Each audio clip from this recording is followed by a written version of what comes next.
Hi guys! Good morning! This is Jewel and as you can see, nagpre-prepare na kami ng aming gears dahil kami ay may long ride papunta sa Tagaytay City and I will be sharing some clips of our travel with you. Time check guys, it's 3 AM and na-late kami ng gising. Dapat 2 AM ay aalis na kami. But we're now going.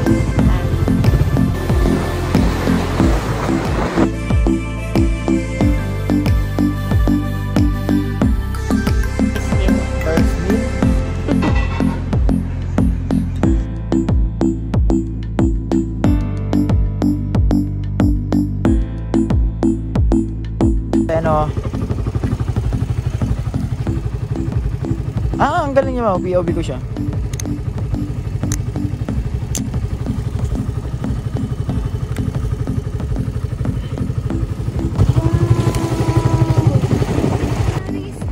Are you happy? Yes. Tignan mo, ang daming isda. There's fish. Goldfish yan? Oh, there's goldfish.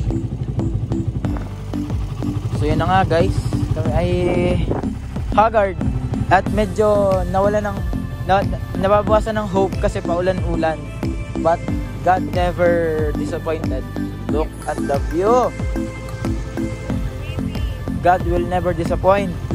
Thank you, Lord. Hi guys! Good morning! Nandito kami ngayon sa Tanawan, Batangas. Kararating lang namin sa Taal Lake Bayview. And time check, it's 6 AM in the morning and umalis kami sa Lucena ay 3 AM. 3 AM tayo lang umalis sa Lucena, no? And bago kami pumunta ng Tagaytay Sky Ranch, pupunta muna kami ng church para humingi ng blessings and thank you kay God. Look, it's so pretty. Ayan, wala pang araw. Di pa siya sumisikat. Yun ang Taal Volcano. Char, di ko sure. It's so peaceful and pretty. And dito kami pupunta mamaya sa Tuktok. Sa People's Park at sa Sky Ranch. All the way from here. So ayun guys, pag pupunta kayo dito, mas maganda kung gabi or hapon dahil bukas na ang mga ilaw at marami nang nagbebenta ng mga pagkain. And we're back on the road, paakyat na ng Tagaytay City. So ayun nga guys, kung gusto nyo ng mas thrilling na daan, dito kayo dumaan sa Sungay Road. Sobrang kitid ng daan dito at napakatarik niya. At sobrang korbado niya talaga as in. Kaya talagang magbabangking ang mga motor nyo pag dito kayo dumaan. Kopya! Kita yun sa camera! Ay! Sir, saan po ang saan na ito yung dipadwa? Sa ano sir? Church. Visit lang. Ayun guys, isa pa tong daan na to sa sobrang tarik. Sabi ko nga maglalakad na lang ako pababa. Pero sumakay na daw ako ng motor kasi magaling naman ang driver ko. Wow!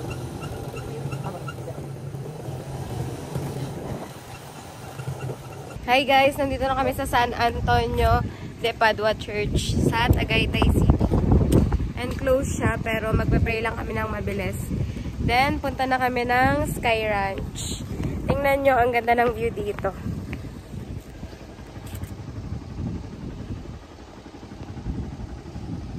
Kaso, nagmamadali na kami kasi baka umulan. So, mamaya na lang ulit sa Sky Ranch. Bye-bye!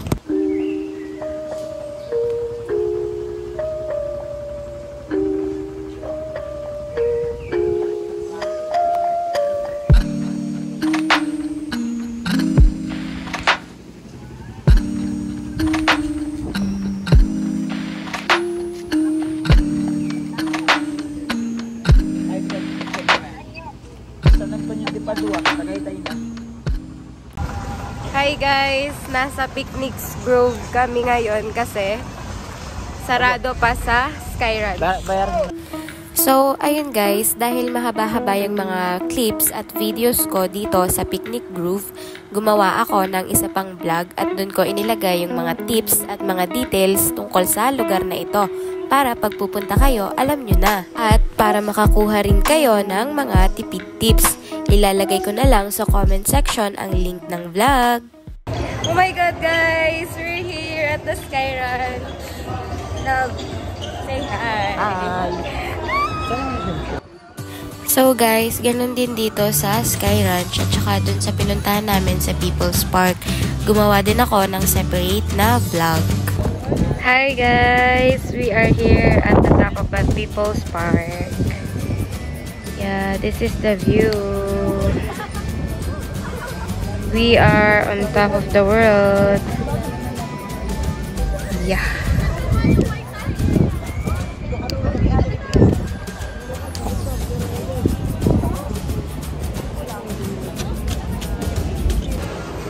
So guys, di na kinayang umuwi ng driver kasi pagod na. So mag-staycation kami.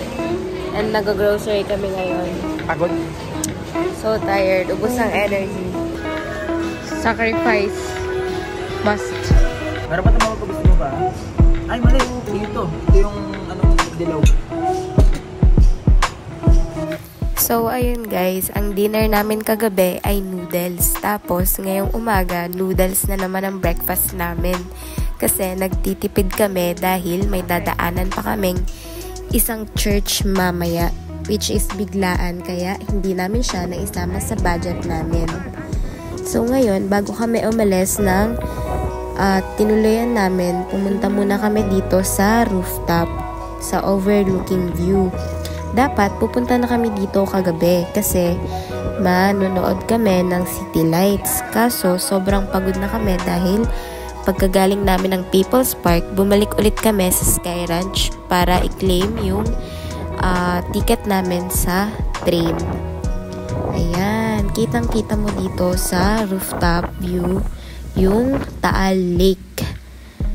Sobrang ganda niya. Kaya kapag pupunta kayo dito sa Tagaytay, dito kayo sa Cityland mag-book ng staycation.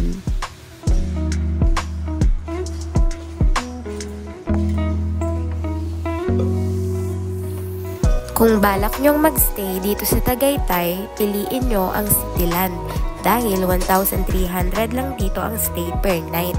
Maganda na rin siya dahil included na doon ang mga lutuan, induction, rice cooker, pwede ka rin makigamit ng refrigerator nila at ang shower nila ay may heater pa. Pwede ka rin makiconnect sa wifi and may Netflix din sila. Bukod doon, meron ka ring free access sa pool nila from 7 AM to 5 PM ata. Pero not sure na ako, hindi kasi namin na-check yung pool kasi gabi na rin kami nakarating dito sa Cityland kasi sobrang pagod na kami and ang dami naming pinuntahan kahapon. So ayun, nagpe-prepare na ulit kami pabalik ng Lucena. So ayun, pinagkakasya na namin yung mga dala naming gamit sa U-Box at sa bag dahil hirapan na kami, sobrang sikip na niya sa bag at pinagkakasya na lang namin, pinagsisiksikan na lang namin sa U-Box. So kapag nakaluwag-luwag, bibili na kami ng bago at mas malaking U-Box. So, ayun guys, pabalik na ulit kami ng Lucena City. Pero, as plantita, dumaan muna kami dito sa tindahan ng mga halaman. At sobrang mura ng rosemary nila guys, 150 lang siya dito. Dito sa Lucena, umaabot siya ng 350 plus. Bibilhin ko sana tong lavender at saka tong rosemary. Kaso, hindi na siya kasya sa U-Box. Lalong-lalo na sa bag, masisira lang siya. Kaya next time na lang ako bibili pag nagpunta na ulit kami dito sa Tagaytay at sasakyan na ang dala namin.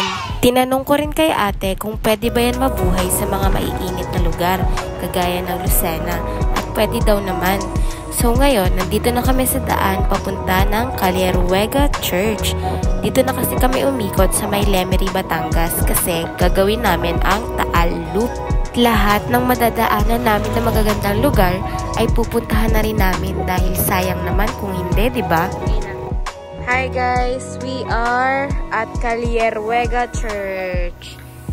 So, ayun guys, dahil sobrang lawak din ito at ang dami kong video na nakuha, gumawa ulit ako ng panibagong vlog tungkol dito. Panoorin nyo na lang at tingnan ng link sa comment section. Guys, kung gusto nyo ng mas safe na daan papunta ng Tagaytay, dito kayo dumaan o umikot sa may Lemery, Batangas.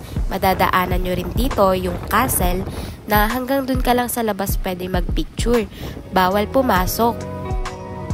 Hi guys! Nandito kami ngayon sa Taal ba to? Taal ba?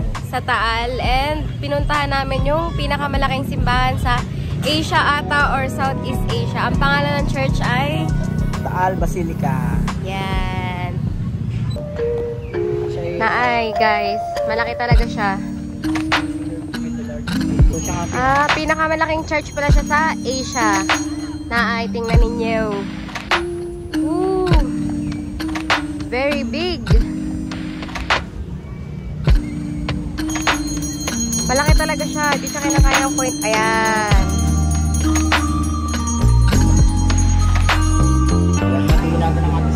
Guys, ito ang loob ng pinakamalaking church sa Asia.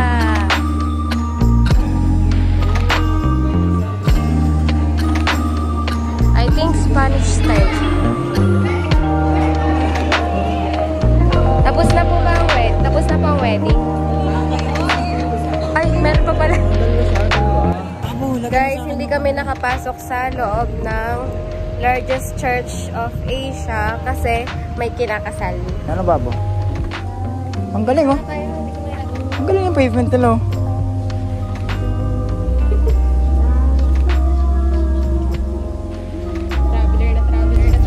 So ayun, pauwi na kami at naghahanap na lang kami ng mga pasalubong. Mamaya dadaan kami sa Balisong Capital at bibili ng mga souvenirs. Tapos maglolomi sa Batangas. So hanggang dito na lang guys dahil wala na akong clip na maidagdag, na delete na pala yung iba.